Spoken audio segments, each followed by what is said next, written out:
السلام علیکم ورحمۃ اللہ وبرکاتہ۔ ناظرین، اسلام اس کائنات کی سب سے بڑی نعمت ہے۔ آج جو روداد آپ کو سنانے جا رہا ہوں، اس کو سننے کے بعد آپ اس بات پہ اللہ سبحانہ و تعالیٰ کا شکر ادا کریں گے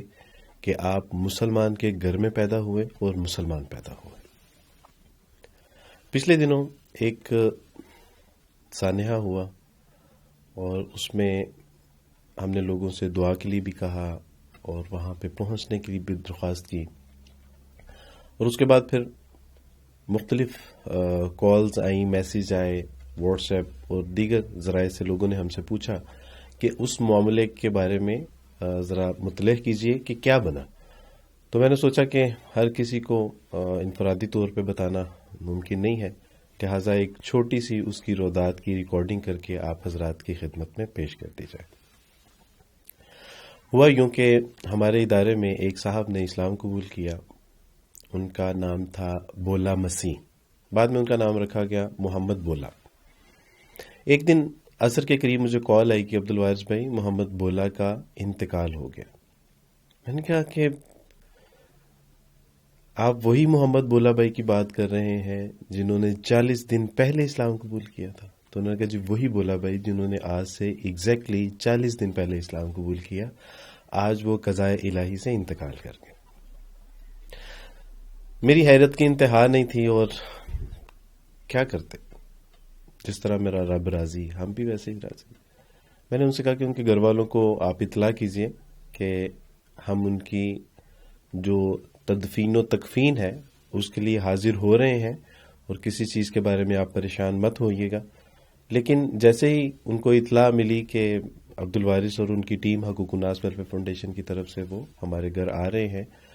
تو انہوں نے شاید اس بات کو مناسب نہ سمجھا، اور فیس سیونگ کے لیے اپنے خاندان میں کہ ان کا جو ہے وہ بار برہم بنا رہے کہ انہوں نے اسلام قبول نہیں کیا تھا، انہوں نے ان کی میت کو لیا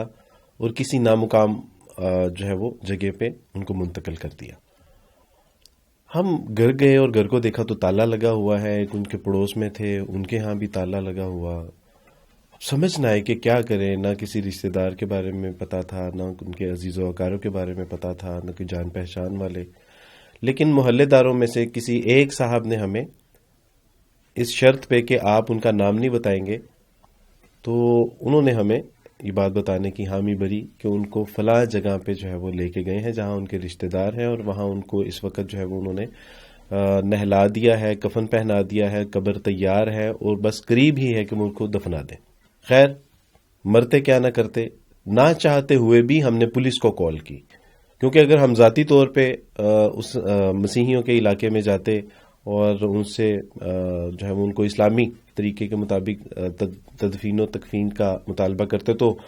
بدمزگی پیدا ہو سکتی تھی۔ تو ہم نے کیا کیا کہ ہم نے پولیس کو انفارم کیا، 15 پہ کال کی، موقع پہ ایس ایچ او آ گئے، ڈی ایس پی صاحب آ گئے، اور بڑی ویل پروگرس تھی، بڑی خوشی بھی ہوئی۔ ان کو ہم نے بتایا اور انہوں نے الٹا ہمیں سمجھانا شروع کر دیا کہ دیکھیں جی اسلام تو امن کا دین ہے، یہ تو درگزر اور معاف کرنے کا۔ میں نے کہا کہ درگزر والی اس میں بات ہے ہی نہیں۔ ایک شخص مسلمان ہے، اس نے اسلام قبول کیا ہے، اور ہم پہ یہ لازم ہے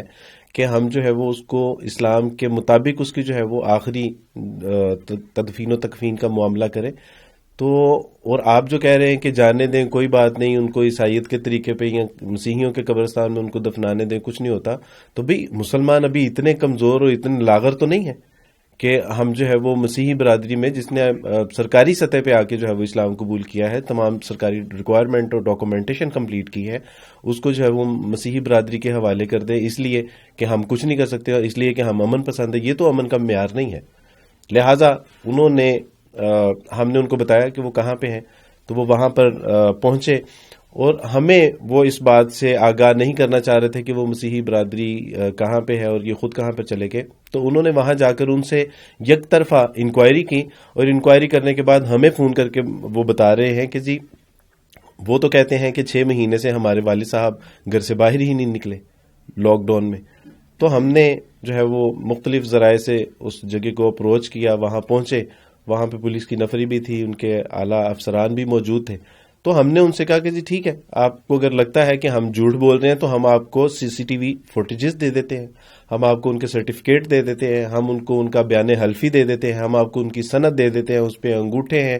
آپ جو ہے اس کا بایو میٹرک چیک کر لیجئے، آپ اس کا فرانزک رپورٹ کروا لیجئے، جو آپ جس پہ آپ کو تسلی ہے۔ ہم ان کے گھر والوں سے بھی ملے اور ان کو بھی تسلی دلائی اور ان کو بھی یقین دہانی دلائی کہ ہماری سوسائٹی میں کتنے غیر مسلم لوگ ہیں جو آئے روز جو ہے وہ جن کا انتقال ہوتا ہے، تو کتنے لوگوں کے بارے میں مسلمان یہ بلیم کرتے ہیں کہ جی یہ مسلمان ہو گیا، اور ہمیں کیا ضرورت ہے کہ ایک مسیحی کو یہ بلیم کر کے کہ جی اس نے اسلام قبول کیا، اس کو مسلمانوں کے قبرستان میں دفنائے، اس کا اسلامک طریقے سے جنازہ پڑھائے، اس کی تدفین و تکفین کرے، ہمیں اس سے کیا فائدہ ہوگا؟ تو ان کو جب یقین دہانی کروائی، وہ ڈاکومنٹیشن ساری دکھائی، فوٹیجز دکھائے ہم نے، تو انہوں نے اس بات کی حامی بھر لی کہ ٹھیک ہے آپ جو ہے وہ ان کی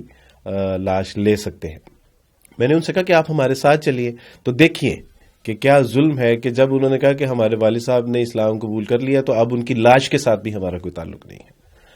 تو بہرحال میں بعض اوقات کہنے پہ مجبور ہو جاتا ہوں کہ اسلام اپنوں کو بیگانہ اور بیگانوں کو اپنا کر دیتا ہے۔ ہم چند افراد تھے اور ہم نے ان کی میت وصول کی اور اس کے بعد ایک مسجد میں لے گئے، وہاں پہ ان کو غسل دیا، ان کو کفنایا، اور اس کے بعد سمجھ نہیں آ رہی تھی کہ رات کو 1 بجے کہاں جو ہے وہ ان کی ہمارے آئے دن یہ بھی مسائل ہوتے ہیں کہ ہمارے قبرستان میں کوئی باہر سے جو ہے وہ کسی کو جگہ نہیں مل سکتی، لیکن جو ہے وہ درخواست کی، گزارش کی تو اہل علاقہ کے قبرستان میں ہمیں جو ہے وہ جگہ مل گئی۔ رات کو 1 بجے جو ہے وہ ان کی قبر کھودی۔ 1 بجے قبر کھودنے کے بعد جب میں ان کی چارپائی کے پاس گیا تو وہ تنہا چارپائی پڑی تھی، کوئی بہن بھائی، کوئی رشتہ دار، کوئی عزیز و اقارب نہیں تھا۔ اور میں نے ان کے قریب جا کر کہا کہ اگر آپ کے بہن بھائی رشتہ دار چھوڑ گئے ہیں تو ہمیں اللہ سبحانہ و تعالیٰ نے محض آپ ہی کے لیے بھیجا ہے۔ خیر ان کو رات 2 بجے ہم نے جو ہے وہ ان کی تدفین ہوئی۔ اب سلیبس چاہیے تھی ان کی قبر پہ رکھنے کے لیے، لیکن ہمیں رات 2 بجے سلیبس بھی نہیں مل رہی تھیں، لیکن اللہ سبحانہ و تعالیٰ پہ صدقے جائیں کہ اس نے ایسے اسباب پیدا فرمائے کہ سمجھ نہیں آ رہی تھی کہ یہ یقیناً وہ جو ہے وہ غیب سے مدد آ رہی تھی، جس طرح قبر کا جگہ مل جانا، ان سے میت مل جانا۔ تو اس میں سمجھتا ہوں کہ اس میں محمد بولا بھائی کی ایمان کا اخلاص بھی تھا، ان کے ایمان کی حرارت بھی تھی، ان کے صدقے دل سے اسلام قبول کرنے کے اثرات بھی تھے۔ تو اللہ سبحانہ و تعالیٰ نے رات 2-2:30 بجے ان کی تدفین کرنے کی توفیق عطا فرمائی، اور یوں ہم اللہ اللہ کر کے گھر پہنچے۔ میرے دوستوں، بھائیو، بزرگوں، جو لوگ اسلام قبول کر لیتے ہیں یقیناً وہ دنیا میں رشتہ دار بہن بھائیوں سے محروم ہو جاتے ہیں، لیکن اللہ اور اس کے رسول صلی اللہ علیہ وسلم کا جو ابدی ساتھ ہے اس سے وہ محروم نہیں ہوتے۔ ہمیں اس بات پہ شکر ادا کرنے کی ضرورت ہے کہ اللہ سبحانہ تعالیٰ نے ہمیں مسلمان کے گھر میں پیدا کیا ہے، مسلمان بنایا ہے۔ جن میرے بہن بھائیوں نے وہاں پہنچ کے ہماری مدد کی، جنہوں نے ہاتھ اٹھا کے ہمارے لیے دعا کی، جنہوں نے فون کر کے میسیجز کے ذریعے جو ہے وہ ہمارے ساتھ تعاون کیا، ان تمام خواتین و حضرات کا میں تہہ دل سے حقوق الناس ویلفیئر فاؤنڈیشن کی طرف سے شکریہ ادا کرتا ہوں۔ اللہ سبحانہ و تعالیٰ آپ کو سلامت رکھے۔ السلام علیکم ورحمۃ اللہ وبرکاتہ۔